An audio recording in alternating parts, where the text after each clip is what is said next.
Olá, prezada amiga, prezado amigo, bem-vindo à rúbrica Apontamentos da Semana.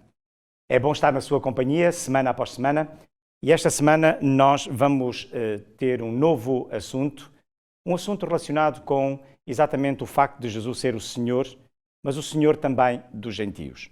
Não somente agora, portanto, o Senhor dos judeus, mas também Senhor dos gentios. Esta é uma temática verdadeiramente importante e, por isso, nós, mais uma vez, contamos com a presença do nosso querido amigo e pastor Ilídio Carvalho. Olá, pastor Ilídio. Espero que esteja bem disposto e é bom estar na sua companhia e pode ter a certeza que muitos daqueles que nos veem e ouvem, enfim, eles têm o grato privilégio também e o prazer, e muitos são, digamos, os comentários que nos chegam acerca, efetivamente, da sua prestação, excelente prestação, relativamente a todos estes assuntos. Porém, obviamente que vamos fazer aquilo que fazemos sempre antes de abrirmos a palavra de Deus, que é orar e pedir a orientação de Deus. Vamos então orar e vamos pedir que o Senhor esteja conosco. Papá do céu, muito obrigado por este momento que Tu nos dás, mais uma vez esta semana, em estarmos aqui, Senhor, aos Teus pés, abrir a Tua palavra e pedir, Senhor, que o Teu Espírito nos oriente, nos ilumine e nos ajude a compreender e a viver aquilo que nós vamos refletir, ó Pai, neste momento. Tudo isto pedimos e agradecemos, em nome de Jesus, nosso Salvador. Amém.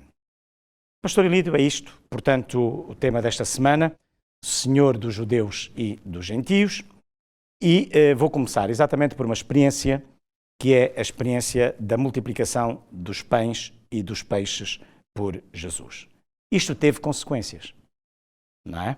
Quais foram estas consequências? E depois, já agora, pastor Ilídio, fazer depois a ponte para outra experiência também, para outra situação, que foi exatamente a tempestade, quando surge a tempestade no Mar da Galileia, não é? E como é que Jesus se revela exatamente aí, se revela como Senhor da criação. Jesus, quando pregava, não é? Ele não olhava ao relógio, que não havia nessa altura. Claro. Era para pregar a palavra de Deus e essa era a sua missão, e ele até se esquecia do tempo que passava e nas necessidades fisiológicas de cada um. E nesta altura, neste relato de Mateus, no capítulo 14, e a partir do verso 20, mostra claramente que chegou a altura de dar almoço a essa gente. E o que é que há para comprar, onde se compra e que dinheiro é que há, não é necessário perguntar o que é que há para aí que se tenha a comer, e então apareceram nessa pesquisa 5 pães e 2 peixes. Pois bem, o Senhor abençoa toda aquela comida, a pouca comida, só que ali naquele tempo não se contava, naquela assistência não se contavam as mulheres, nem as crianças, só os homens. E diz o texto que eles eram à volta de 5.000 homens. Se contarmos com mulheres e crianças, já podemos ver. E diz o texto também que toda a gente comeu, ficou saciada, e ainda houve bastantes sobejos dessa mesma comida. Como é feito, não sei, só Deus o que sabe, com o poder que tem, mas o certo é que é esta multiplicação dos pães e dos peixes. Este episódio fez surgir ali naquele local, deu origem a uma tradição que se vai formar de que o Messias, quando viesse, traria consigo a renovação do episódio do maná, quando saiu do Egito, que está relatado no livro do Êxodo, no capítulo 16. Ora, se estamos a ver este homem que tem características especiais, diferentes dos demais, e que com estes escassos alimentos, consegue alimentar toda esta multidão e ainda sombejam coisas, será que este homem corresponde àquilo que a tradição diz? Quando vier o Messias, e vier na época da Páscoa, com ele trará de novo o reaparecimento do maná, ou seja, do alimento espiritual. E não é por acaso que todo o plano da salvação, se quisermos abrir um pequeno parênteses aqui, todo o plano da salvação segue ao milímetro aquilo que está no santuário. Ora, e não é por acaso que temos o altar do sacrifício, assim, a morte de Jesus, não é por acaso que temos o espaço entre o altar e o lugar santo, é a bacia das oblações, ou seja, a morte de Jesus, o interregno, que seja o sepultamento de Jesus, e a ressurreição de Jesus através da bacia das oblações. E logo a seguir, Quando entramos no lugar santo à nossa direita, tem a mesa com os pães da proposição, o tal maná. Sim. E Jesus é a encarnação desse mesmo maná, o pão vivo do céu que alimentará, não somente física, mas também espiritual, o povo de Deus. Ora, e logo a seguir a este episódio, diz o texto que Jesus vai despedir-se dos seus discípulos, envia-os para o barco para irem para outra margem, e Jesus fica ali a despedir-se de todo aquele pessoal. E diz-nos o texto que, enquanto eles foram para outra margem, a caminho de outra margem, não muito a contragosto, diz-nos que ao meio da noite o mar começa a agitar-se, e quando eles olham para o mar, o que é que vem? Vem uma personagem a flutuar sobre as águas, em pé, e olham, pensando que viam algum fantasma, um fantasma, não é? E percebem-se que é Jesus. E é neste diálogo que Pedro, como sempre, aquele que se insurge, quer para o bem, quer para o mal, em primeiro lugar em relação aos restantes discípulos, diz: Senhor, se és tu, manda-me ir ter contigo. E realmente o nosso amigo Pedro obedece à ordem de Jesus, vai ter com Jesus. Só que tem um lapso. Um pequeno deslize, não é? Ou um lapso, como diz, começa a afundar-se Pedro. E é evidente que para andar sobre o mar, uma coisa é deslizar quando vemos aí nas nossas praias, é muito fácil, com X velocidade, não é? Desliza-se na água. Outra coisa é, nas calmas, andar sobre o mar. Isso implica realmente um poder que não está ao nível do ser humano. E é por isso que, uma vez mais, demonstra esse poder de Jesus sobre os elementos naturais, sobre a natureza, porque ele é, obviamente o Criador. E é nesse contexto que era necessário olhar para Jesus, embora os seus contemporâneos olham para Jesus não como alguém especial, alguém que ousaríamos dizer Deus com Deus, mas olham como ele, como Pilatos. Eis o homem e ponto final. O homem. E era necessário que vissem nele mais do que um homem, mais de alguém capaz de ter não somente a solução para os problemas materiais, porque isto é o Messias que nos interessa. Onde estivermos, ele faz assim e aparece. Como é que se alimenta uma multidão só de homens, seja de 5 mil, como diz o texto, com 5 pães e 2 peixes? Como é que isso é possível? Em termos humanos, nos transcende. Que a coisa é feita segundo as Escrituras, como é que é feita não sabemos. Nenhum homem sabe, nenhum ser humano sabe. Agora, uma coisa é certa, neste homem, neste cidadão chamado Jesus, há qualquer coisa de especial. E como tal, será verdadeiramente a encarnação desse Messias que nós é uma lição verdadeiramente extraordinária, na verdade, que Jesus quer dizer a todos aqueles ouvintes e a todas aquelas pessoas que estão diante dele, no sentido, efetivamente, de lhe dizer que eu poderia até dizer, quando Jesus diz que não só de pão vive o homem, mas toda a palavra, não é? Dele próprio como alimento. Ou seja, eu estou aqui e vocês podem se alimentar de mim. E eu estou cá e, efetivamente, aquele que se alimentar de mim não voltará a ter fome, não é? Ou sede, neste caso. Portanto, é interessante, de facto, também na tempestade no Mar da Galileia, quando Jesus, aí ele aparece, efetivamente. Aliás, é a consequência até da primeira, porque no fundo, quando ele faz a multiplicação, ele também está ali a dizer: eu sou o Deus Criador, eu sou aquele que na realidade conhece as vossas necessidades, vocês podem confiar plenamente em mim, porque na realidade eu estarei no momento certo sempre que vocês quiserem e necessitarem. Muito bem, não de uma forma egoísta, não de uma forma interesseira, não de uma forma efetivamente chantagista, mas de coração, por uma entrega de coração. Amá-lo porque se ama. Amá-lo porque se ama, exatamente. Pastor Elídio, pois bem, depois a determinada altura nós temos aqui uma questão também que me parece pertinente, não é verdade, que é a hipocrisia, portanto, que Jesus vai censurar, não é? É interessante, não é? É interessante esta questão da censura de Jesus à hipocrisia e também aquela história que aparece em Mateus capítulo 15, versículo 21 a 28, a questão das migalhas, dos cães, etc, etc. Como é que nós podemos entender esta história aqui relatada?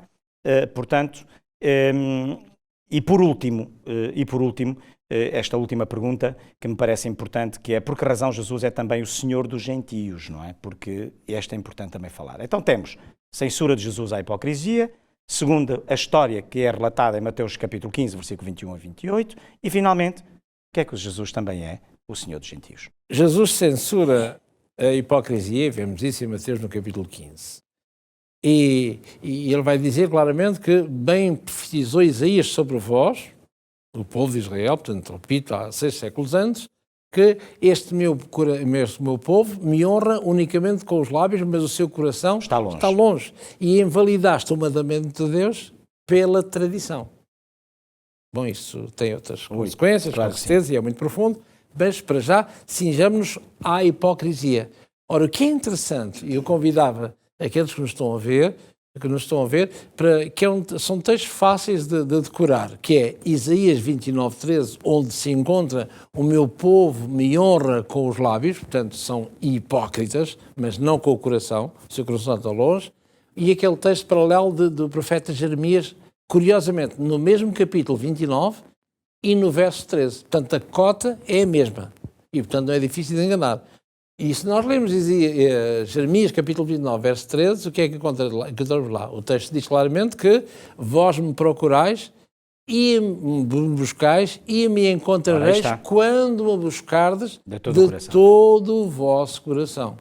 E de todo o vosso coração, esta é uma figura de linguagem que quer dizer desde a ponta da cabeça à ponta dos pés. Ou seja, o nosso todo está implicado.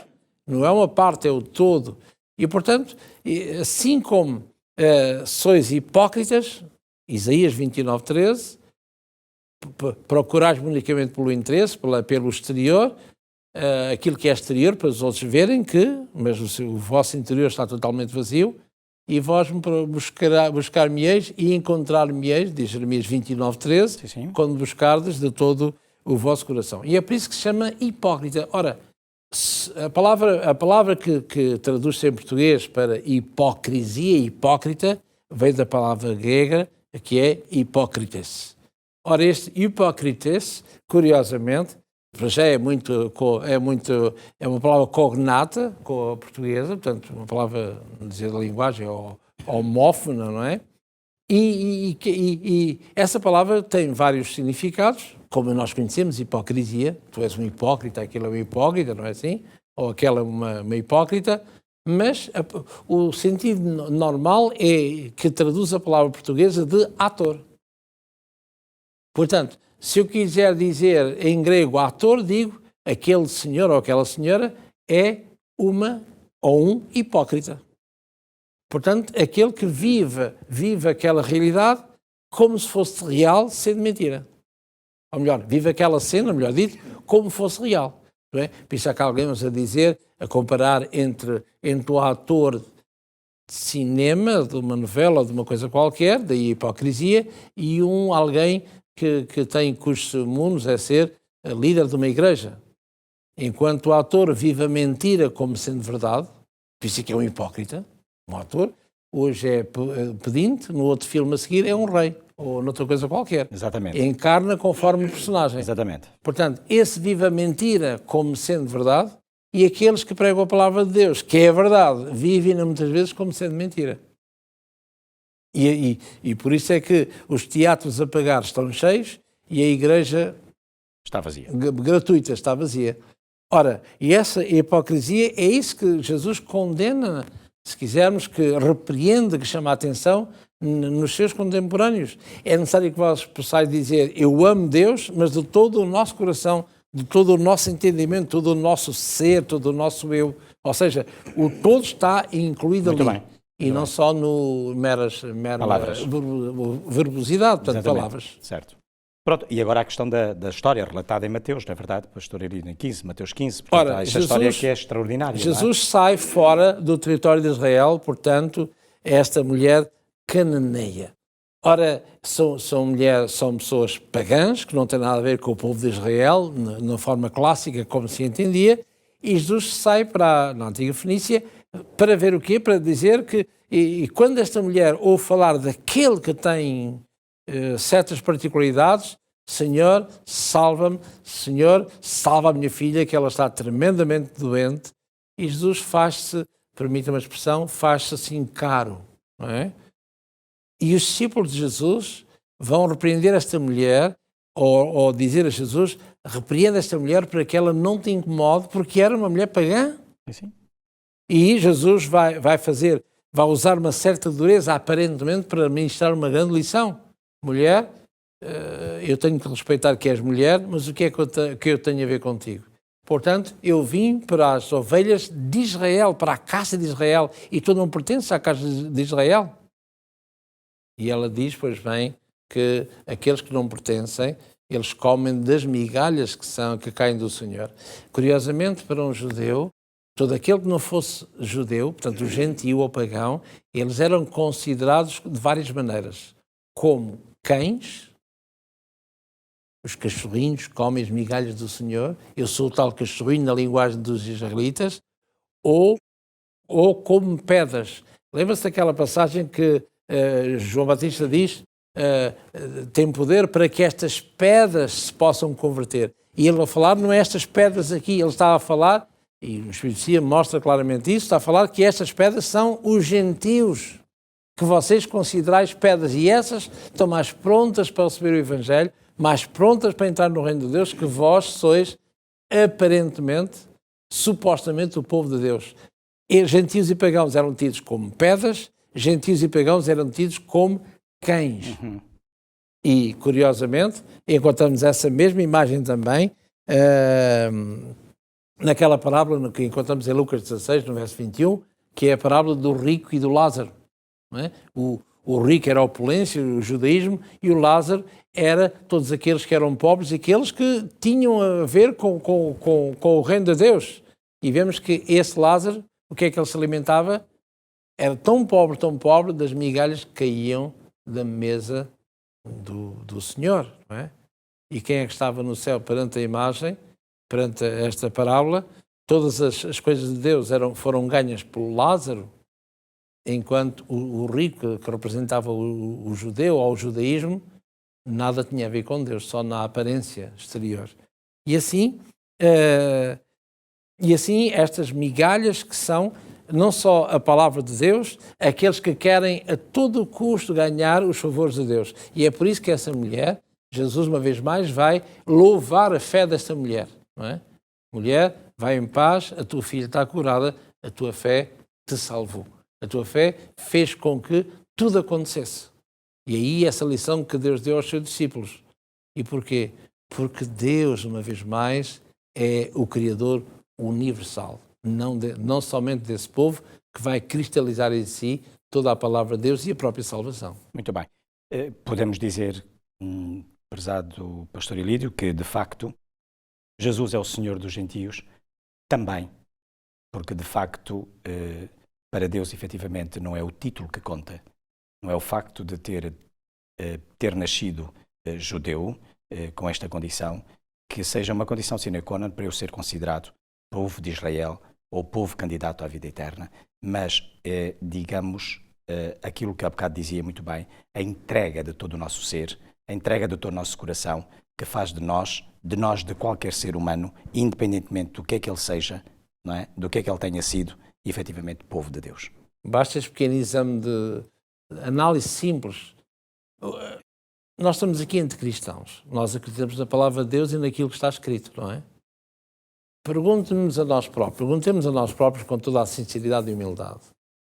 O que é que Adão e Eva tinham de judeu, no sentido clássico do termo? Claro. O que é que um Abrão, ou um Jacó, ou um Moisés, ou um tinha de judeu no sentido clássico do termo? Rigorosamente nada. Rigorosamente nada. Deus escolheu este povo, e agora sim vamos considerar povo de Deus, de certa maneira, com certeza, mas esse povo de Deus tinha uma missão específica. Dar a conhecer aos outros que não conheciam o Deus, o Senhor dos Senhores, o Rei dos Reis e o Deus dos deuses que não existem, não é? Dizer, este é o verdadeiro Deus e único. É por isso que Deus, no sentido clássico do termo, Deus, esta entidade a qual chamamos de Deus, não tem nome. Eu sou o que sou. Eu sou o que serei. O mesmo de hoje, de ontem, eternamente. E porquê? Porque na minha cabeça de Deus, na cabeça que Deus, na minha, Deus não é? Deus a pensar, tu queres, Moisés, saber o meu nome. Então, se eu sou um Deus único, para que é que eu quero saber o meu nome? O meu nome só é possível, e faz razão de ser, se houver 5 ou 7 ou 10 ou 15. O Deus António, pois, é este. Há vários Deus, não é? O Deus António, o Manel, o Joaquim e o Filipe, não é? Mas se eu sou o único, eu sou. E acabou. É quando basta. Pois é, prezada amiga e prezado amigo, excelente, na verdade, é isto. De facto, o mais importante é nascermos no reino de Deus. Isto é o mais importante. E é importante não esquecermos que o reino de Deus é efetivamente uma pessoa. E se nós quisermos viver a parousia, quando vier Jesus, segunda vez a esta terra, não haja dúvida que é necessário que este reino de Deus nasça em cada um de nós, faça parte de cada um de nós, porque o reino de Deus é esta pessoa, é Jesus. E de facto, para Deus, não há gentio nem judeus, não há grego nem romano, não há mulher nem homem, não há servo nem escrava. Existe, sim, filhos. Filhos por quem ele morreu, por quem ele deu a vida. E eu tenho a certeza que o fez também por si. Por isso, dou muitas graças a Deus, eu particularmente, porque na realidade não é o título que eu carrego que me traz vantagens ou que me dá vantagens em relação a qualquer outra pessoa, mas sim o aceitar Jesus como meu Salvador pessoal. Eu tenho a certeza que esse é o seu desejo e essa é a sua vontade e essa é a sua decisão também. Pois bem, na próxima semana nós voltaremos a estar juntos nesta rúbrica Apontamentos da Semana, na companhia do Pastor Ilídio. Pois bem, até lá, o que nos resta desejar é exatamente isso. Uma boa caminhada com Jesus. Fique bem, fique com o nosso abraço e até para a semana, se Deus quiser.